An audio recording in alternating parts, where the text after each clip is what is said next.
Hello प्यारे बच्चों, आज हम पाठ 19 खूनी हस्ताक्षर की एक्सरसाइज करेंगे। तो इसमें शब्दार्थ है खून में उबाल यानी जोश, रवाना यानी प्रवाह बहाव, परवश यानी दूसरे के बस में, पराधीन, कुर्बानी यानी बलिदान, खून यानी रक्त खून, संग्राम यानी युद्ध, रक्तवर्ण यानी लाल रंग, दमक यानी चमक, शीश यानी सिर, अजानुबाहु यानी घुटने तक लंबे हाथ, सीने में दिल न समाना यानी अति उत्साह होना, इनकलाब यानी क्रांति, परवाना यानी पतंगा आदेश पत्र, सरना यानी पूरा करना हल करना, सर्वस्व यानी सब कुछ, अर्पण यानी भेंट करना, कफन यानी मृत शरीर के ऊपर डाला जाने वाला वस्त्र, खातिर यानी के लिए, तन यानी शरीर, उज्ज्वल यानी उजाला, महारणवीर यानी महान योद्धा, कलम यानी लेखनी। पद्यांशों की संदर्भ एवं प्रसंग सहित व्याख्या। पद्यांश नंबर 1।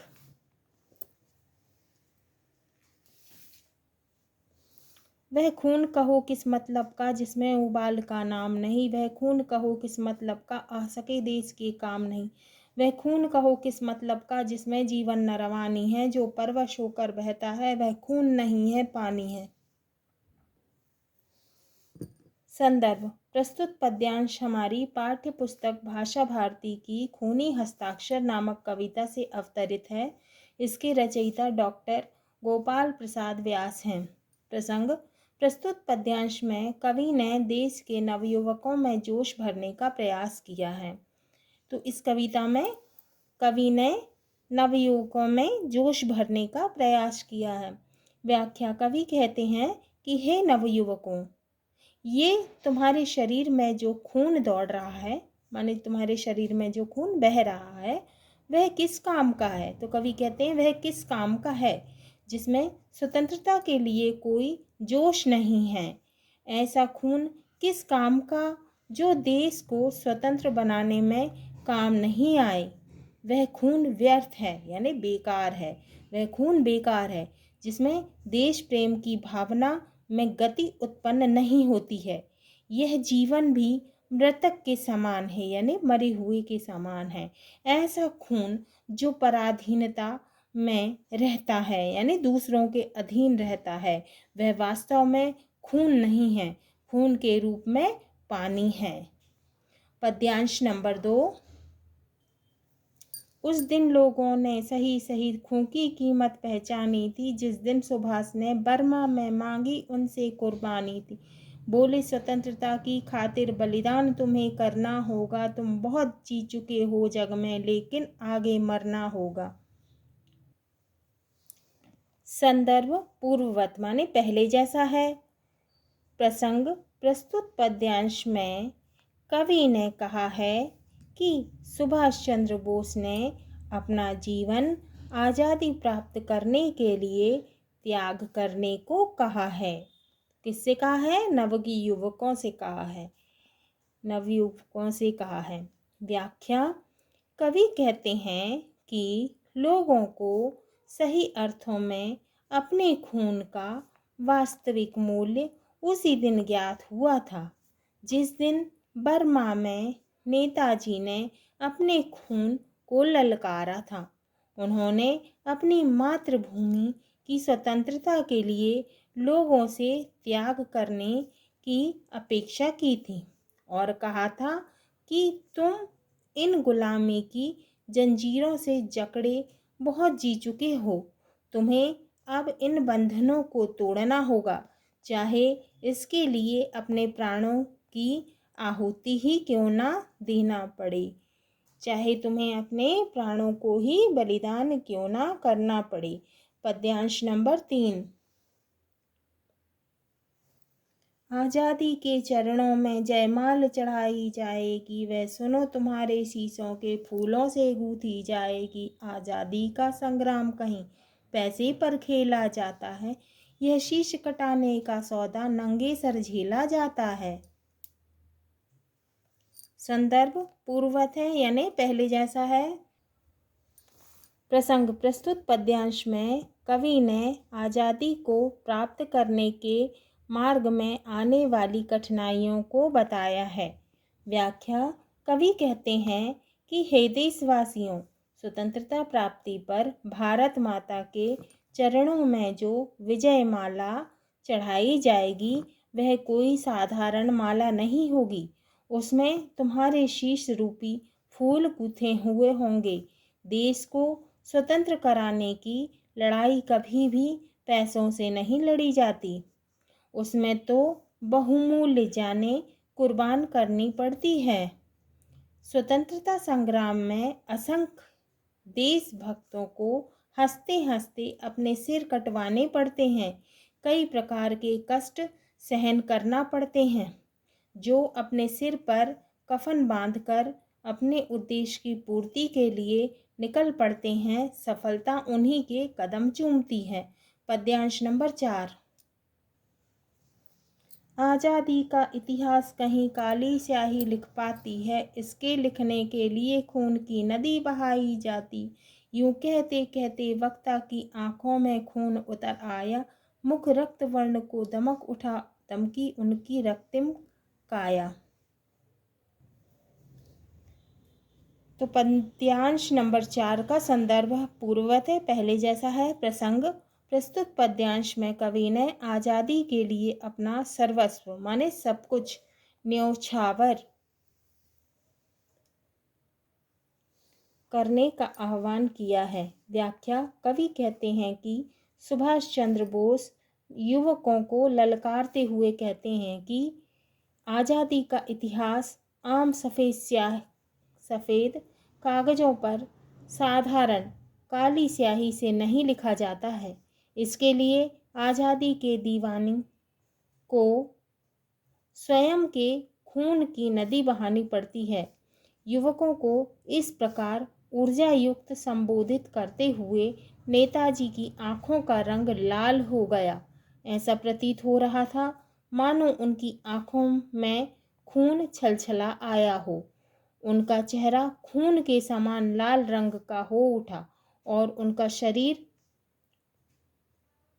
उनके शरीर में भी परिवर्तन होने लगा।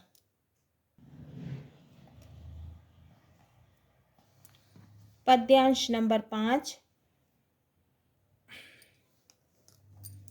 आजानु बाहु ऊंची करके वे बोले रक्त मुझे देना, इसके बदले में भारत की आज़ादी तुम मुझसे लेना। हो गई सभा में उथल पुथल, सीने में दिल न समाते थे, स्वर इंकलाब के नारों के कोसों तक छाए जाते थे। संदर्भ पूर्ववत है यानी पहले जैसा है। प्रसंग। प्रस्तुत पंक्तियों में सुभाष चंद्र बोस आज़ादी के लिए खून मांगे जाने पर युवकों द्वारा इंकलाब जिंदाबाद के नारे लगने की बात कही है।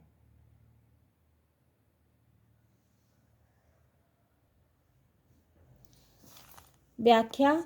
कवि कहते हैं कि सुभाष चंद्र बोस ने घुटने तक लंबी अपनी बाजुओं को जोश में ऊंचे उठाते हुए नौजवानों को ललकारते हुए बोले, तुम मुझे खून दो, मैं तुम्हें इसके बदले में आज़ादी दूंगा। उनके इतना कहते ही पूरी सभा में हंगामा मच गया। देशभक्ति के जुनून से लबालब हर नौजवान का दिल उनके सीने को फाड़कर बाहर आने के लिए उतावला हो गया। उत्साह और उत्तेजना और मातृभूमि के सम्मान की खातिर लोग जोशीले इंकलाबी नारे लगाने लगे। इन नारों की गूंज दूर दूर तक सुनाई देती थी। पद्यांश नंबर 6। हम देंगे देंगे खून शब्द बस यही सुनाई देते थे, रण में जाने को युवक खड़े तैयार दिखाई देते थे। बोले सुभाष, इस तरह नहीं बातों से मतलब सरता है। लो यह कागज है, कौन यहाँ आकर हस्ताक्षर करता है। इसको भरने वाले जन को सर्वस्व समर्पण करना है, अपना तन मन धन जन जीवन माता को अर्पण करना है। संदर्भ पूर्ववत है यानी पहले जैसा है। प्रसंग।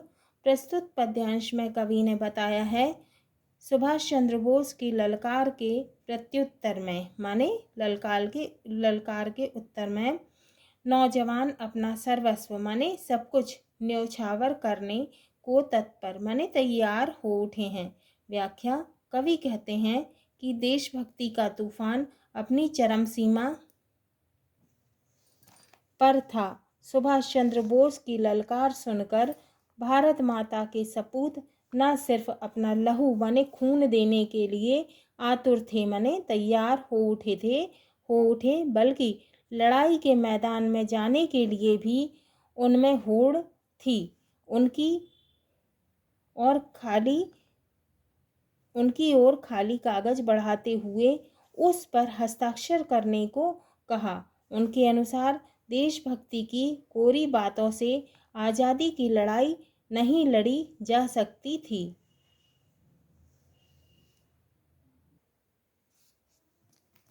पद्यांश नंबर 7। पर यह साधारण पत्र नहीं, आज़ादी का परवाना है। इस पर तुमको अपने तन का कुछ उज्ज्वल रक्त गिराना है। वह आगे आए जिसके तन में भारतीय खून बहता हो, वह आगे आए जो अपने को हिंदुस्तानी कहता हो, वह आगे आए जो इस पर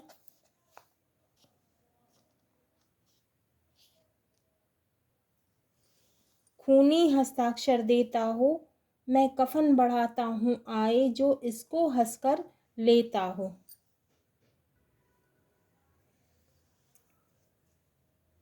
संदर्भ पूर्ववत है यानी पहले जैसा है। प्रसंग, प्रस्तुत पद्यांश में कवि ने बताया है कि आज़ादी को प्राप्त करने का इतिहास लाल स्याही यानी खून से लिखा जाता है। व्याख्या, कवि कहते हैं कि आज़ादी का इतिहास एक साधारण सी कलम और स्याही द्वारा लिखना संभव नहीं है, यानी पेन और इंक है ना। इसको लिखने के लिए युद्ध लड़ना पड़ता है, खून की नदियाँ बहानी पड़ती है। ये खून की नदियाँ ही इसका इतिहास रचती हैं। सुभाष चंद्र कहते हैं कि वही व्यक्ति आगे बढ़े जो अपने खून से इस पर हस्ताक्षर कर सकता है। मैं तुम्हारे लिए आज़ादी के इस दस्तावेज को तुम्हारी मृत्यु के बाद कफन के रूप में तुम्हें दे रहा हूँ। वही आगे आए जो इसे खुशी खुशी लेने की इच्छा शक्ति रखता है। पद्यांश नंबर 8। सारी जनता हुंकार उठी, हम आते हैं माता के चरणों में यह लो, हम अपना रक्त चढ़ाते हैं। साहस से बड़े युवक उस दिन देखा बढ़ते ही आते थे, चाकू छुरी कटारों से वे अपना रक्त गिराते थे।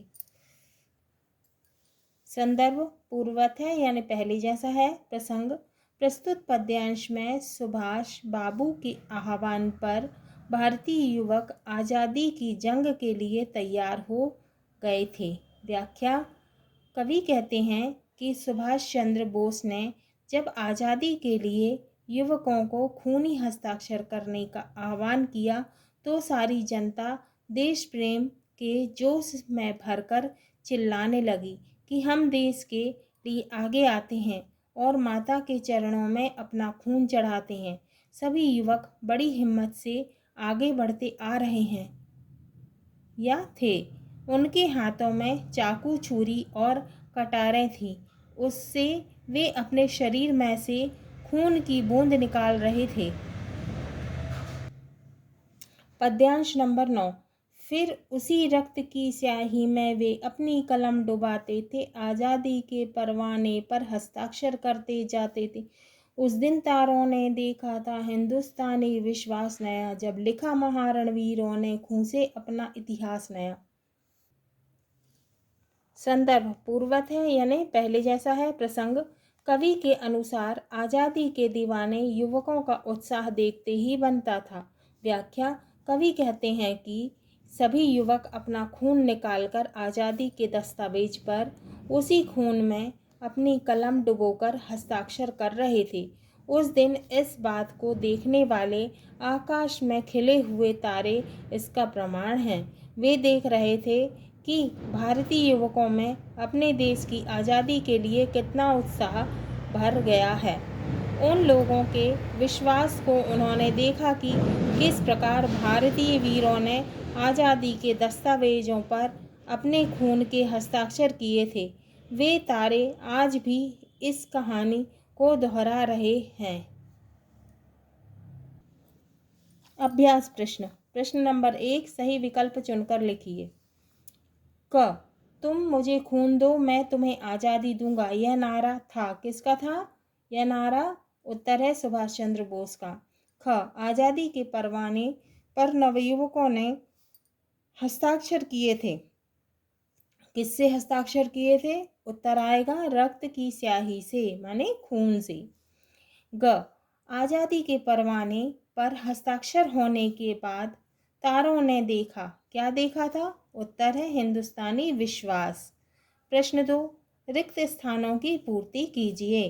क, यूं कहते कहते वक्ता की आंखों में क्या उतर आया था? खून, तो खाली स्थान में आएगा खून उतर आया। ख, यह साधारण पत्र नहीं आज़ादी का परवाना है, तो खाली स्थान में आएगा साधारण। ग, रण में जाने को युवक खड़े तैयार दिखाई देते थे, तो खाली स्थान में आएगा युवक। घ, यह शीश कटाने का सौदा नंगे सिर पर झेला जाता है, तो खाली स्थान में आएगा सौदा। प्रश्न 3, निम्नलिखित प्रश्नों के उत्तर लिखिए। प्रश्न का, सुभाष चंद्र बोस ने बलिदान करने को क्यों कहा? उत्तर, सुभाष चंद्र बोस ने बलिदान करने को इसीलिए कहा कि इसके बिना आज़ादी को प्राप्त नहीं किया जा सकता। पाने के लिए कुछ खोना पड़ता है, तो कुछ पाने के लिए कुछ खोना पड़ता। सुभाष चंद्र बोस ने बलिदान करने को इसलिए कहा कि इसके बिना आज़ादी को प्राप्त नहीं किया जा सकता है। कुछ पाने के लिए कुछ खोना पड़ता है। प्रश्न खा, शीशों के फूल चढ़ाने से कवि का क्या अभिप्राय है?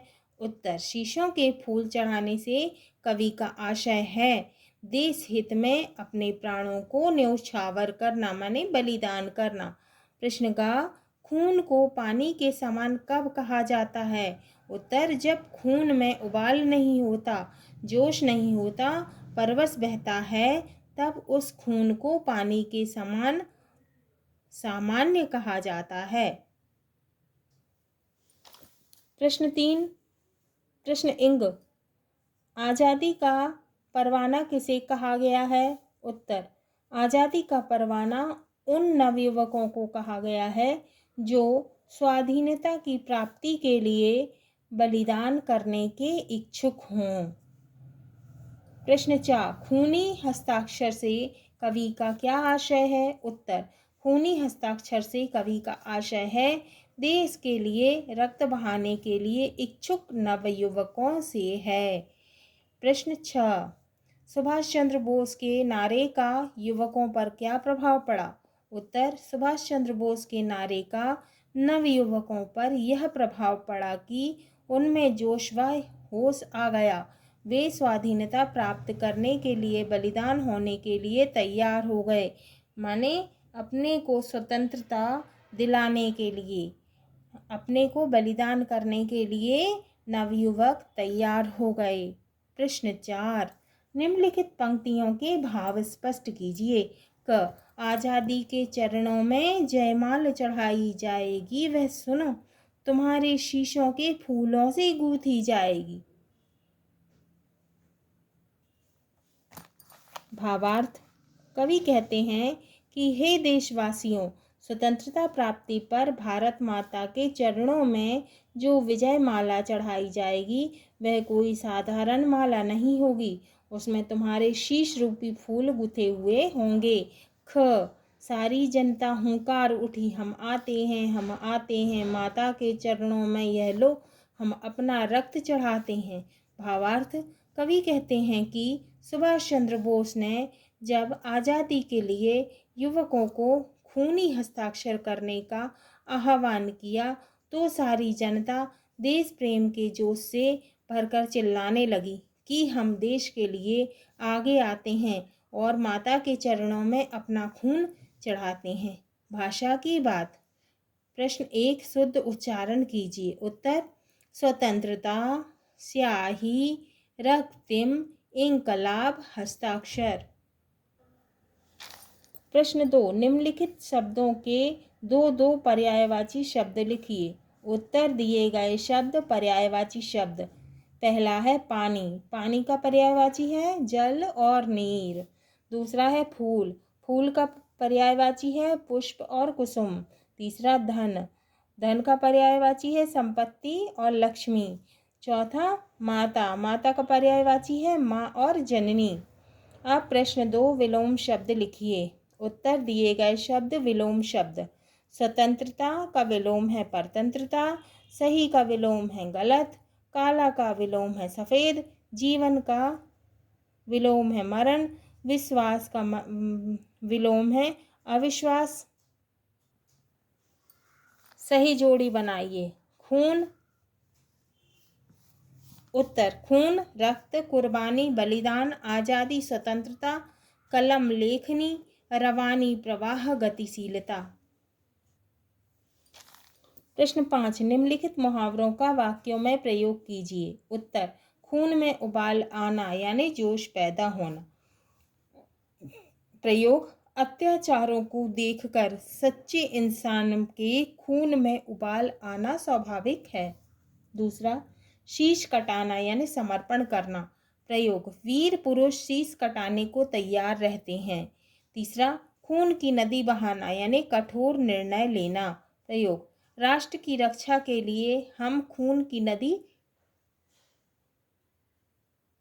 बहा देंगे। प्रश्न 6 निम्नलिखित शब्दों का वाक्यों में प्रयोग कीजिए। अर्पण, परवाना, जयमाल, संग्राम, रणवीर।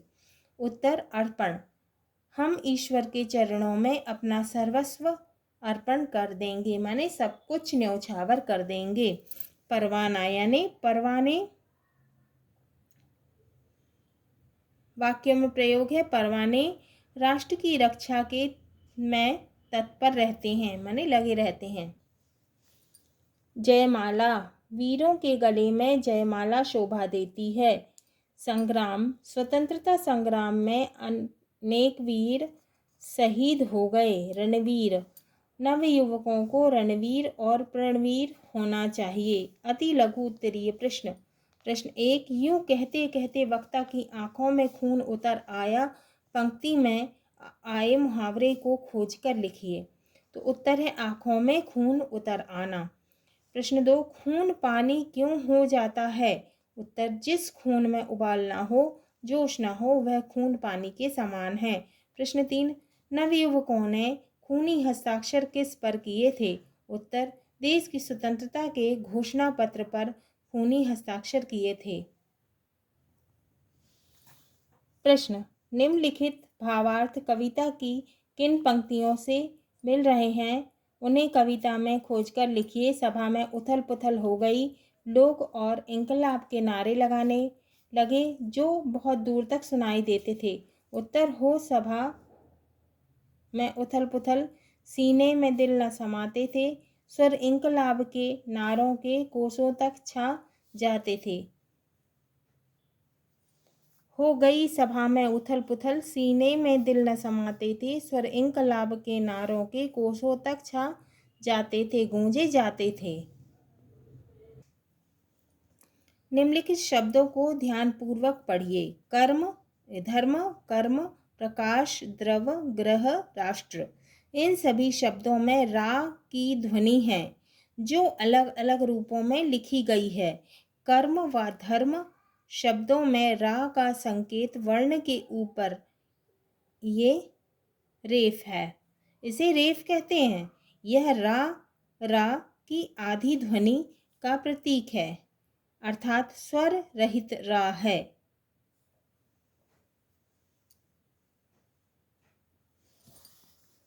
द्रव व प्रकाश शब्द में रा का संकेत नीचे है।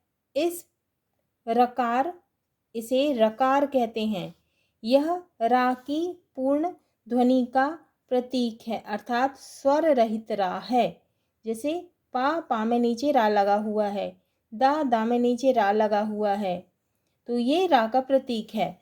राष्ट्र शब्द में नीचे लगा संकेत पूर्ण रा का ही संकेत है।